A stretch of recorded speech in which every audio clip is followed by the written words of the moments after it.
to Williston, Northampton, in the valley we call home. Sunrise over mountain ledges, in our sight everywhere we roam. Alma mater, guide our hearts, O Williston. One man's dream for old East Hampton, in the mills and on the land. Samuel's strength and daring vision, Emily's care and steady hand. Alma mater, guide our dreams, O Williston.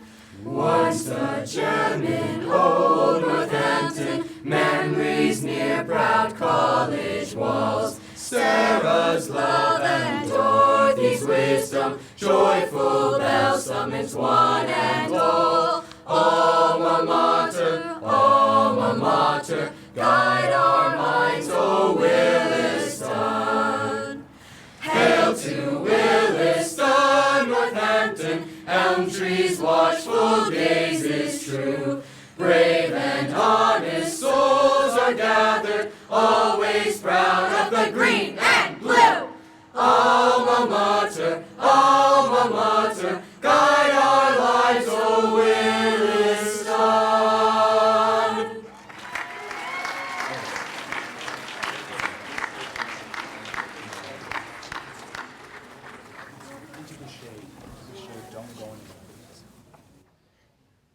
Thank you, Mr. Mann and the choir. What a way to start this afternoon off, and thank you all for being here, and what a gorgeous day it really is. Welcome, students, faculty, former faculty, staff, trustees, former trustees, the Wold family, guests, and all the friends of Williston Northampton School. We've been waiting a year for this moment, a truly momentous one in Williston Northampton School's long history since 1841. The residential quad where we are gathered today has transformed our campus, bringing us literally and symbolically closer together. Different decades of alumni recall that green space behind you as either tennis courts, and they weren't really that great, or an asphalt parking lot. It wasn't really that great. When Mrs. Hill and I walk our dog along these paths, we see kids playing ping pong on the porches, spike ball, tossing a football, or just hanging out in Adirondack chairs. And that's just the Hanford kids. None of that was going on here before.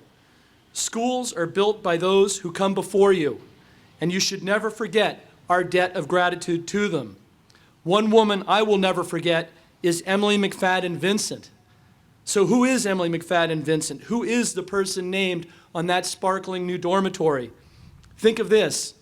Emily is a 1949 graduate of the Northampton School for Girls, where she was a one-year senior, coming across country on a train ride by herself from Tacoma, Washington, where some adult made the monumental mistake of questioning whether or not she was college-grade material. I can only imagine what it might have been like for a teenage girl just after World War II to take a solo cross-country journey. But that journey turns out to be a big reveal. As a young person, Emily proved herself to be a quiet and fearless explorer. Her adult years took her through Australia, Scotland, Africa, and the Middle East, a wanderlust that inspired her to launch a business in the travel industry. I remain inspired every time I get to see Emily by her humility, generosity, and wisdom.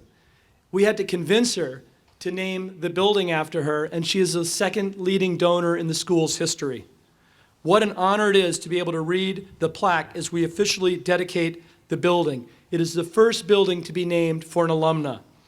Emily McFadon Vincent House, named in honor of Emily McFadon Vincent, Northampton School for Girls, class of 1949, for her extraordinary generosity in support of the school's students and faculty.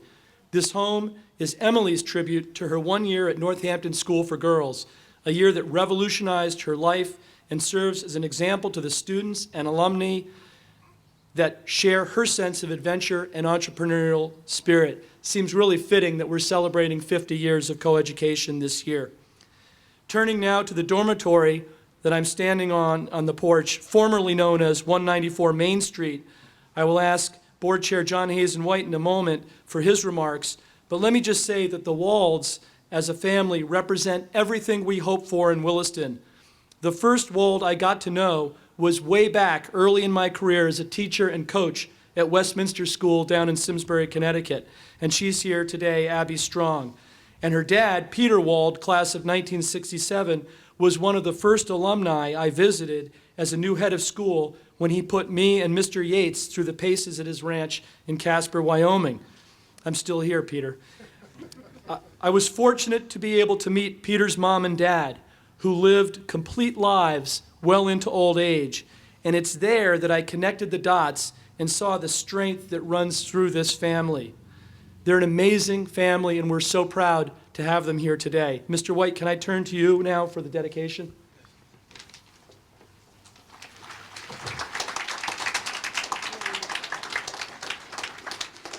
Good afternoon, everybody. It's what a pleasure to be here and to spend this time. I think the thread that all of us have is a love for this place, and to see what's transformed out of this area is just unbelievable. And what a pleasure to, I just was thinking, I was coming this morning, I was running late. I knew I was going to be late for where I was supposed to be, which is embarrassing, I guess, to somebody, but it can be very embarrassing. And I was stressed on Mount Tom until I got out of my car in the parking lot. And something happens magical here, and all that just goes away, because I think we all love one another and share that bond.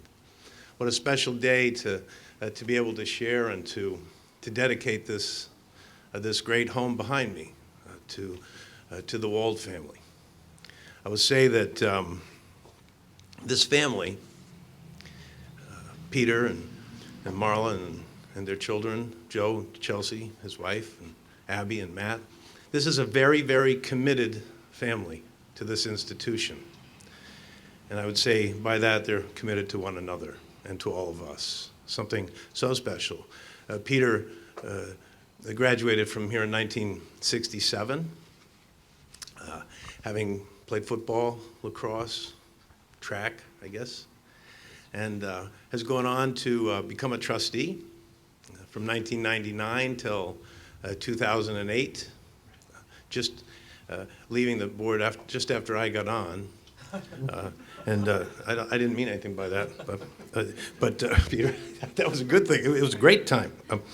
Through that time, Peter's won a number of distinguished awards for his commitment and his family's commitment and dedication. I believe this. I believe that never is commitment by one person.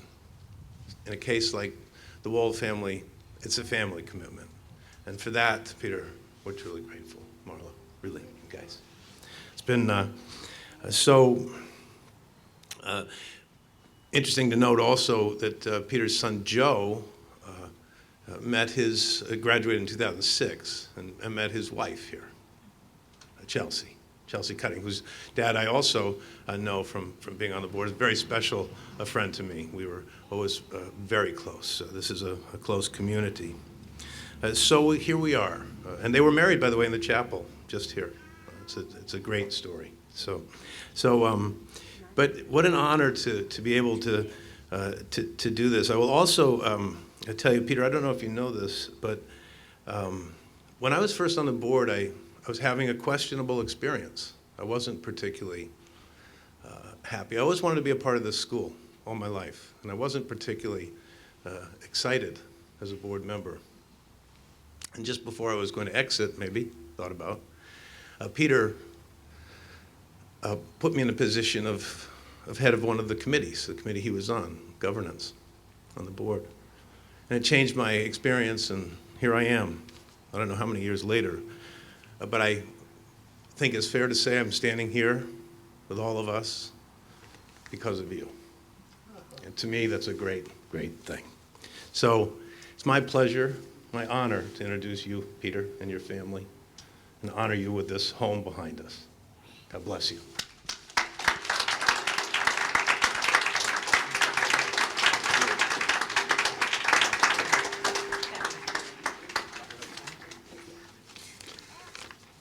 Well, I know that it's hot, so I won't be too long here.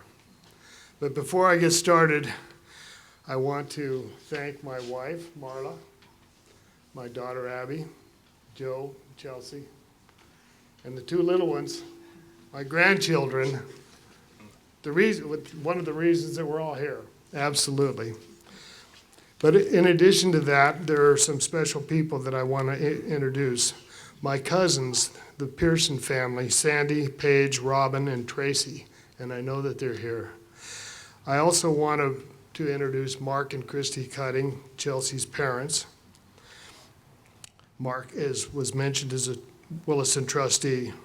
Natasha and Joby Pearson, who've come all the way from Seattle for this event. Thank you all, you guys. So as I reflect back on my days at Williston, I couldn't help but think of the first day that I was here. My parents and I had driven 3 days from Wyoming. They dropped me off in front of the chapel and said, "This school will provide you with many opportunities. Work hard, take advantage of them. We love you and we'll miss you." Well, those words of encouragement were later brought to mind when I heard what Nelson Mandela, the first black man elected president of South Africa, said about education. Education is the greatest engine of personal development. It is through education that the daughter of a peasant can become a doctor, that the son of a mine worker can become the head of a mine, that the child of a farm worker can become the president of a great nation. It is what we make out of what we have, not what we are given, that separates one person from another. Well, over the years, my appreciation for experience and the education I received here at Williston has grown. Things were pretty strict back in those days.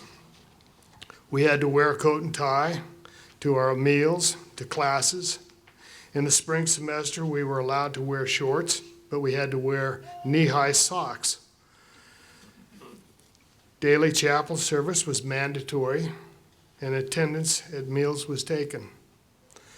The most oppressive, though, of all of those things was that there were no female students here. So in my research for today's comments, I found out that Samuel Williston, the school's founder, had a ladies' department. In 1841 it started until 1864 during the Civil War. So his formal statement of mission says, "Believing that education of the two sexes together, so far as their appropriate studies coincide, is in accordance with the Constitution and design of nature, and under proper regulations only safe from serious evils, but is connected with positive advantages." He obviously was a forward-thinking gentleman. It wasn't until 1971 that the Williston Northampton School was fully coeducational. And darn it all, I graduated in 1967, and so I was a little too early. And looking at how the coeducation program has worked for my son and my daughter-in-law, Chelsea, Joe married the love of his life, who he met while he was here with Chelsea as students. Coeducation is an important part of a wholesome education, as Samuel Williston recognized. So we commend the foresight of Headmaster Hill, all of the faculty, all of the staff, and of course, you members of the Board of Trustees that have planned and nurtured the modernization of this beautiful school and the new dorms and the residential quadrangle. However, all of this work is focused in one direction, and that's for you students, to educate and provide a well-rounded and healthy environment for bright, young, motivated students to grow and matriculate on to higher education. And so this afternoon, I leave you with the words of my parents when they dropped me off here. This school will offer you many great opportunities. Work hard to take advantage of them. We wish you well, and God bless you all. Thank you.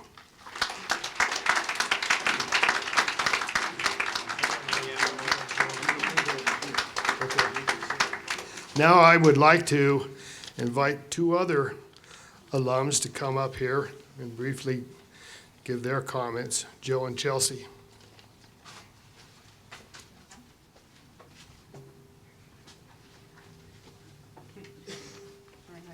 I'd be glad to take him off your hands if you want. Hi, everyone.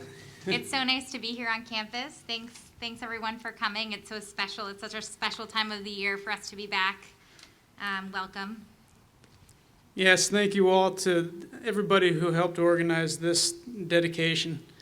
Williston truly holds a special place in our hearts. From the great friendships and relationships forged on its campus, in the classrooms, on and off the courts, fields, and ice, it continues to be a positive impact in our lives. From the first time I stepped foot on the Williston campus, the faculty and staff made me feel right at home. It is so wonderful to know that the future generations of students will be able to experience the Williston way. May this new dormitory be filled with inquisitive minds, laughter, and camaraderie for many years to come. Cheers, Williston.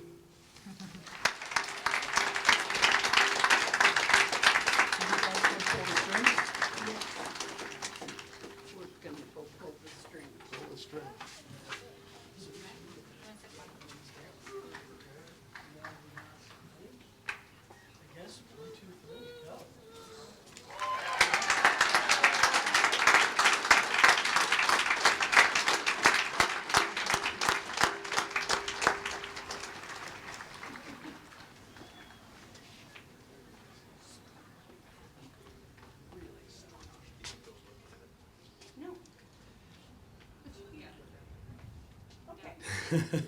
You got to see it. Did we spell it right?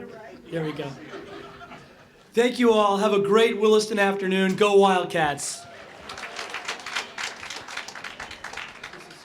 Sammy, my heart yearns for thee, yearns for your campus and your Oldham tree. Long may we cherish for years yet to come. Long may we cherish Williston.